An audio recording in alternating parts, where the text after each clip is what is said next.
Vampire the Ronde is a B&M inverse, specifically a Batman clone located at the Ronde. This coaster was my first B&M coaster, my first Batman clone, and my first Six Flags roller coaster that I had ever ridden. This coaster originally was set to be another Batman the Ride, but Montreal and Quebec have an alleged history of not liking English stuff. And from what I've heard, keep in mind, this is all alleged, so I could be completely wrong, but as I said, from what I've heard, they have destroyed historical buildings due to it having an English history. The reason for this is because they don't want to lose their status as a French province. So, from what I've heard, this is the reason that La Ronde does not have the Looney Tunes or DC IP. So due to that, they could not give it the Batman the Ride name and theme. So instead of that, they also creatively called it Vampire, which is quite literally a Batman. Which I will give them credit, that's kind of smart. This coaster tends to have a pretty good reputation from people who've ridden it, and I can certainly see why, but there are some things I need to criticize to get that out of the way. My first issue with the ride is despite how butter smooth that thing rides, you get an insane amount of headbanging. And with a ride that forceful and whippy, it really can take away from the ride. The second con is really unique to my experience. This coaster is one of the rides that made me learn that my blood sugars are usually a little low, so if I ride things without eating a meal or something to help with my blood sugars, then I am going to get nausea on rides.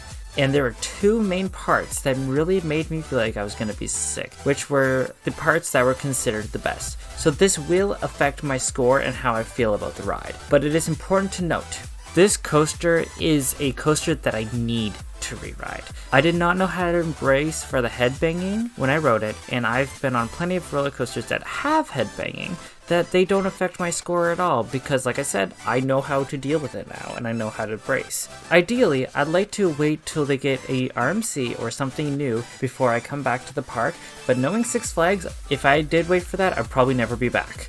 One of the main reasons why I want to get another ride on this roller coaster is, yes, what I said before, but it's also because my experience of this roller coaster is quite literally a blur. From what I do remember, this coaster has to be one of the most intense roller coasters I have ever been on, which is second place to Sky Rush. I found the first drop was just okay, but I found that I flew right into that first loop and you flew right through it. My first ever loop too. You rode right into a whippy 0G roll. I remember it felt whippy, but that's kind of it. I don't remember anything about it. I just remember that I whipped right through it. So you go into another loop and then into this weird helix that it starts off intense, but then it starts going slowly. Right after that, you go right into the dive, which I kind of like that because I feel like it's like shoving your face into the action, and then it gives you 1 second just to breathe before it shoves your face right back into the action. And to me, I think that is a really cool touch. So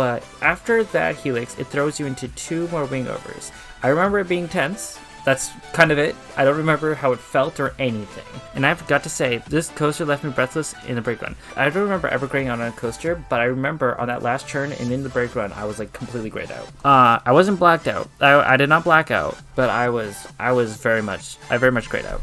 Despite the flaws of this coaster, it is an undeniably amazing ride, and a coaster that I really, really need to get another ride on. My memory is blurry, and I feel like due to the conditions that I had, I wasn't able to enjoy the ride properly. But the point of this review is I want to see if I'm the only one who had this problem with headbanging, because most reviews I've seen of this ride are nothing but positive reviews.